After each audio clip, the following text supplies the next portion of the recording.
Exercice 3, on vous demande de factoriser le polynôme suivant sur R et sur C. Donc pour factoriser un polynôme, je vous l'ai expliqué, l'idée c'est de trouver des racines de ce polynôme pour pouvoir après faire des divisions euclidiennes qui nous permettront justement de faire la factorisation du polynôme. Pour trouver les racines d'un polynôme, de façon générale, on ne sait pas faire pour le coup. Donc il y aura deux cas de figure, soit dans l'énoncé on vous donnera une racine ou une méthode, une astuce pour trouver la racine, soit vous êtes capable de la trouver par vous-même. Et pour le coup, on a vu un seul résultat dans le cours qui nous donne des idées pour trouver une racine, c'est qu'on a un cas particulier, qui est le cas ici, qu'on a un polynôme à coefficient entier. Là, les coefficients de mon polynôme sont 1, moins 1, moins 1, moins 1, moins 2. Du coup, j'ai bien P qui a coefficient entier. Quand je dis entier, je veux dire entier relatif, c'est-à-dire relatif positif ou négatif.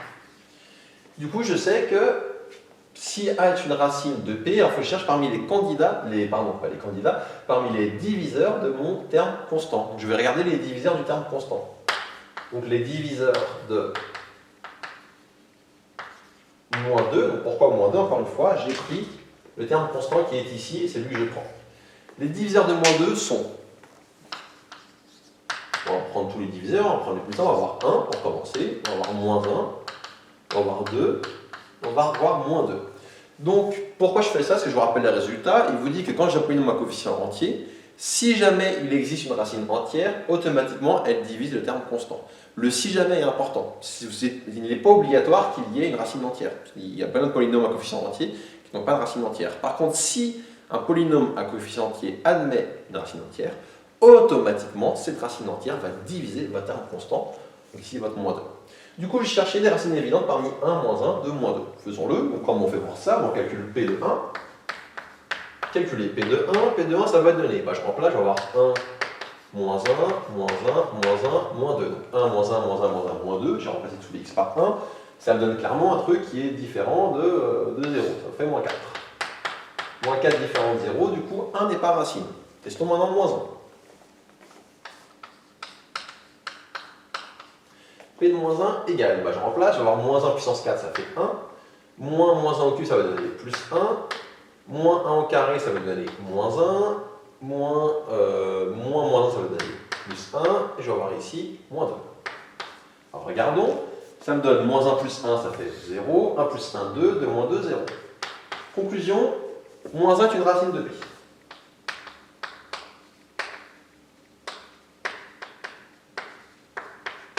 Ça veut dire que P est divisible par x moins moins 1, donc par x plus 1. Donc je pourrais dès maintenant faire la division euclidienne de P par x plus 1. Mais prenons un peu de recul. Si je fais cette division euclidienne dès maintenant, qu'est-ce qui va se passer? Je vais avoir x plus 1, enfin comme x plus 1 est de degré 1 et que P est de degré 4, le quotient que je vais trouver va être de degré 3. Et ce polynôme de degré 3, je ne vais rien pouvoir en faire à part recommencer exactement la même chose. Du coup, tant qu'à faire, essayons de voir si je ne trouve pas d'autres racines. Pour ça, il y a deux méthodes. Soit j'essaie d'étudier la multiplicité de moins 1 en calculant la dérivée et en regardant si la dérivée s'annule également à moins 1. Et dans ce cas-là, j'aurai une multiplicité plus grande et du coup, j'aurai gagné. Je vous dirai après pourquoi. Soit je vais regarder, tester les autres racines. Ce que je vous conseille là, c'est comme il ne reste pas beaucoup des autres racines, testons 2 et moins 2, il n'y en a pas beaucoup. En fait, si je prends encore plus de recul, comme là j'ai un polynôme de degré 4, si j'arrive à trouver 2 racines, j'aurai gagné. Parce qu'avec 2 racines, je vais faire une division par un polynôme de degré 2, que mon résultat, mon quotient me donnera un polynôme de degré 2, et qu'un polynôme de degré 2, on sait toujours le factoriser en faisant delta. Donc là, comme à la base j'ai du degré 4, mon but c'est de trouver 2 racines. Si je trouve 2 racines, j'ai gagné. Je suis sûr d'avoir gagné si je trouve 2 racines. Du coup, j'ai testé 2 et moins 2, et si ni 2 ni moins 2 ne fonctionnent, je ferai la dérivée, et je regarderai la multiplicité de moins 1. Donc testons 2 déjà, P de 2. P de 2, ça va donner, donc 2 puissance 4, ça va donner 16, moins 2 au cube, ça va donner 8, moins 2 au carré, ça va donner 4, moins 2, moins 2. On trouve moins 8, moins 4, moins 12, moins 2, moins 14, moins 2, moins 16, donc on trouve 16 moins 16, 0. Conclusion, 2 est également une racine de P.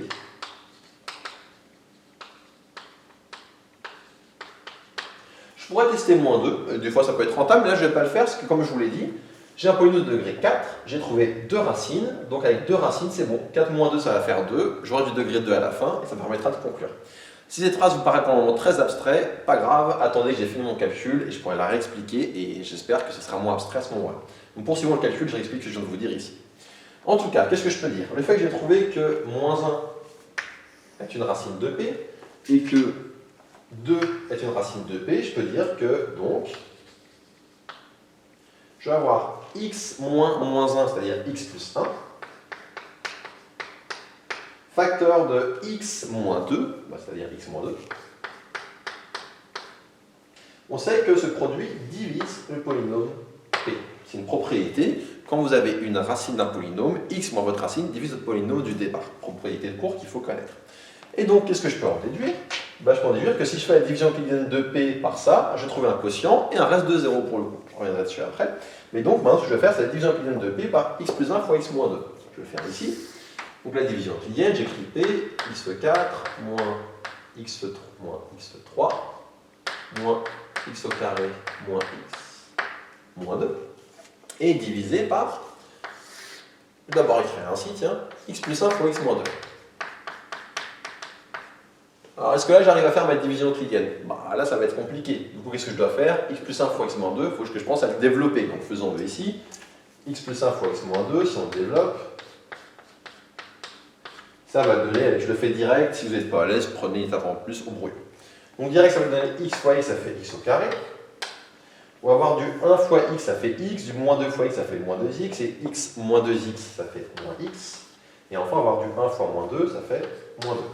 Et donc là, je ne vais surtout pas écrire x plus 1, x moins 2, mais je vais écrire sa forme développée pour faire le calcul, qui est x carré moins x moins 2, qu'on vient juste de calculer. X carré moins x moins 2.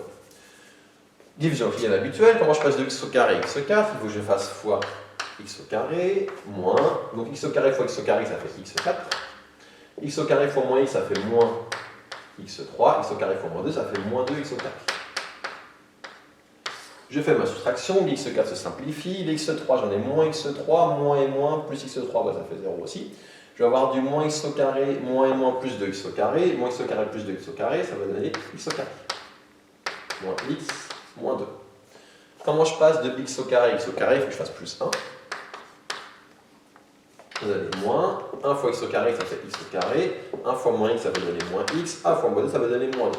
Et du coup, je trouve x au carré moins x au carré, 0, moins x moins x, 0, moins 2 moins 2, 0, c'est normal.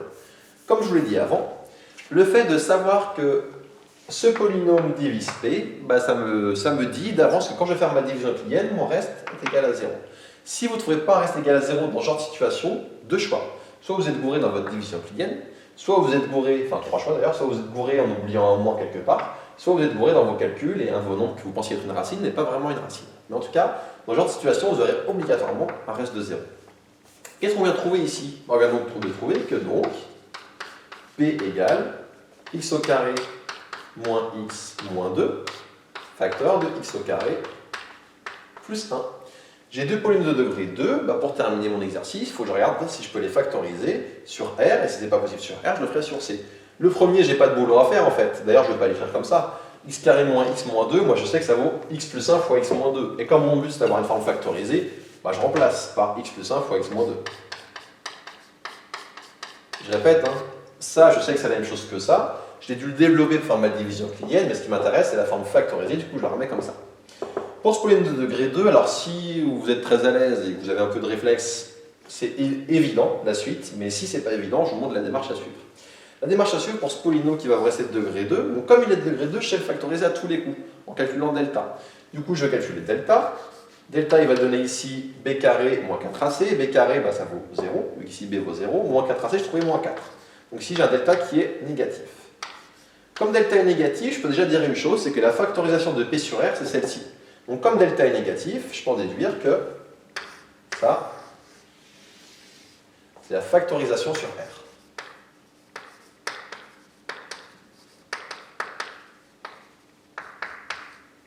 Parce que factorisation sur R.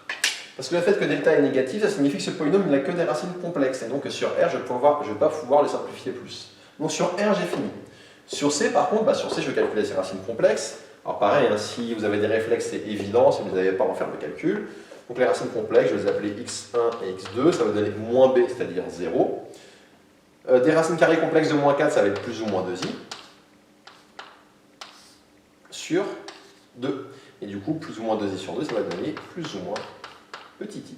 Et donc, sur C, ce polynôme va s'écrire P égale x plus 1, x moins 2, je le réécris. Et après, il faut que je fasse x fois moins racine. Donc, x moins i, ça va donner x plus i. Et x moins l'autre racine, donc x moins i. Et ça, c'est la factorisation de votre polynôme sur C.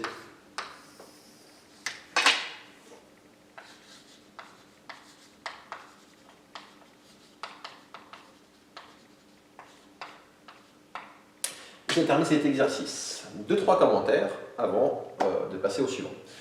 Ce que je vous disais tout à l'heure, qui paraissait peut-être abstrait, là ça va être un peu plus concret, je l'espère, parce qu'en tout cas je pourrais m'appuyer sur quelque chose de visuel. Au départ, j'avais un polynôme de degré 4. Comme j'ai trouvé deux racines, quand je fais ma division euclidienne, je trouve en quotient un polynôme de degré 2. Et un polynôme de degré 2, je sais faire sans aucun problème parce qu'on sait toujours factoriser un polynôme de degré 2. Ce sont les seuls polynômes qu'on sait toujours factoriser, enfin à part les degrés 1 qui sont déjà factorisés, il n'y a rien à faire pour du degré 1. Mais le degré 2, on sait toujours factoriser justement en calculant le discriminant delta et en trouvant les racines. Donc si j'arrive à trouver assez de racines pour diminuer mon degré et pour me ramener du degré 2, j'ai gagné quand je factorisais un polynôme. C'est ça qu'il faut retenir en gros dans la factorisation d'un polynôme ici. Et l'autre astuce qu'on a utilisée, c'est que quand j'ai un polynôme à coefficient entier, si je cherche une racine entière, il faut que je cherche parmi les diviseurs du coefficient constant. Donc voilà qui termine cet exercice et d'autres exemples dans l'exercice suivant.